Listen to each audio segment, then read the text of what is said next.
Hey loves. So I made another channel.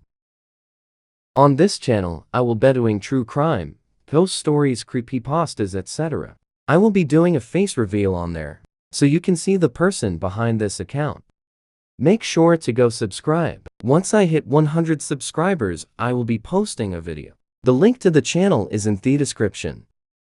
I still will be posting TikTok compilations on here, but hopefully I'll see you guys on the other channel. Now on to the video, Chili. 1, 2, 3, funk it.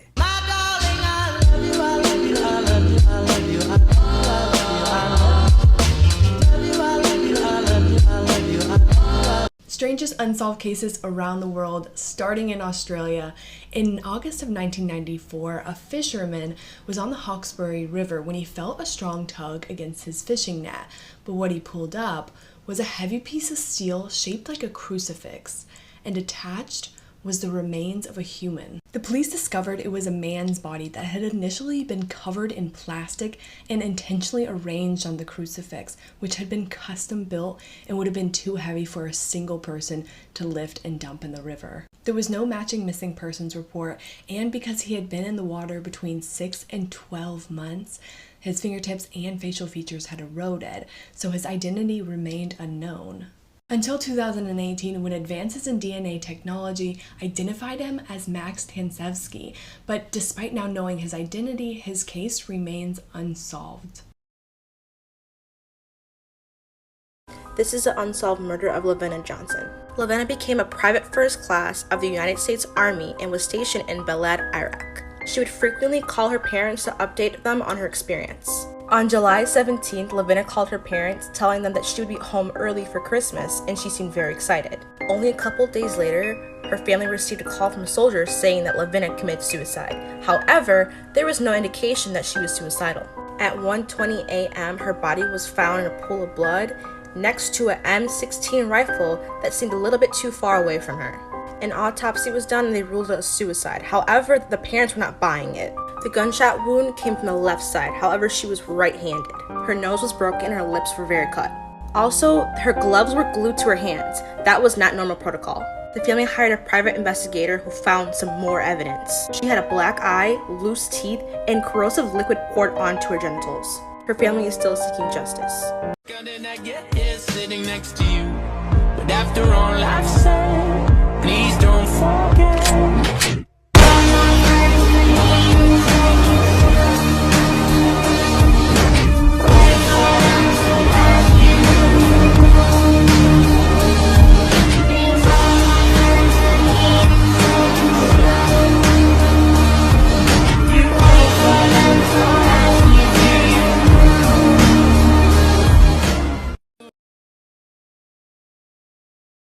So what really happened to Michelle von Ermster? Because her death is bizarre.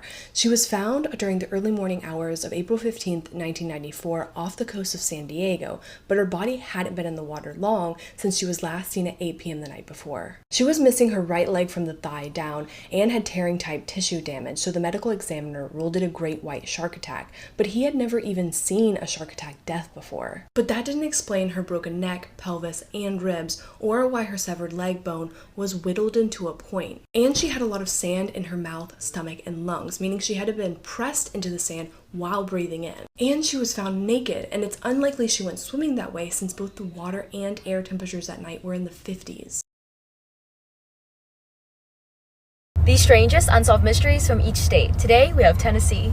This is a picture of Blair Adams, and it was the summer of 1996 when all of his friends and his mother even said that he was acting very strangely. It was July 5th when he went to the bank and withdrew all of his money and then went to a safe deposit box and took out all of the gold, the jewelry, and the cash. This was all happening in British Columbia in Canada, and he wanted to go to the United States. When he tried to cross the border, they flagged him as a possible drug carrier and threat because of him carrying all of this money, and he was unmarried. And because of that, he was denied entry into the United States. Eventually, he made it past the border by car and made it to Tennessee. On July 11th, workers found Blair's body at a construction site with all of his gold, all of his cash, everything. There were multiple cuts and scratches all over his body, and one was determined on his face to be caused by a crowbar or a club. A medical examiner determined that the cause of his death was a severe blow to the abdomen. But the craziest thing was, everything that he took out of the bank and a safe was still with him. The killer did not want what he had, and nobody knows why he went to Tennessee. Unsolved Mysteries. Part 1.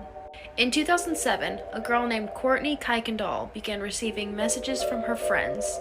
All of them were wondering why she had sent them a text message saying only gay.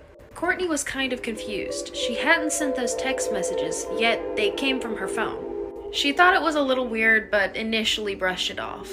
Shortly after, Courtney's friends and family all began receiving strange text messages and calls from someone who they later referred to as restricted. This person threatened all of them with sexual assault, violence against them, their pets, their grandparents, their neighbors, you name it. These messages and calls began occurring around the clock, both day and night, and both their landlines and their cell phones were affected. In an attempt to get rid of restricted, the families turned off their phones, switched plans, switched accounts, but nothing would stop the person. Here's part 2 of the phone stalker story. On one occasion, when the Kuykendalls called the police, in the middle of explaining the situation to an officer, all of their phones turned off and turned back on and called each other. The police decided to trace the messages, and they did, back to Courtney's phone. The thing is, it seemed like her phone was able to send out calls and messages while it was powered off. I mean, the stalker probably masked her phone number, but you know. Another meeting with police officers was recorded and sent to the families as voicemails, leading them to believe that Courtney was a part of the harassment. They took her phone away, but it didn't stop. Shortly after, the stalker let each of the families know that they could see them. They called the family to tell them the passcode to the security system they just set. At one point, Andrea McKay was cutting limes in her kitchen, and the stalker called and said that he preferred lemons instead. Here's the final part of the phone stalker story. The stalker kept harassing these families, at one point even banging on their house.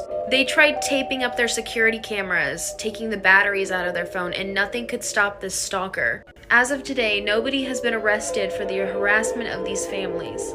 Police still don't know if it was even just one person or if there were more.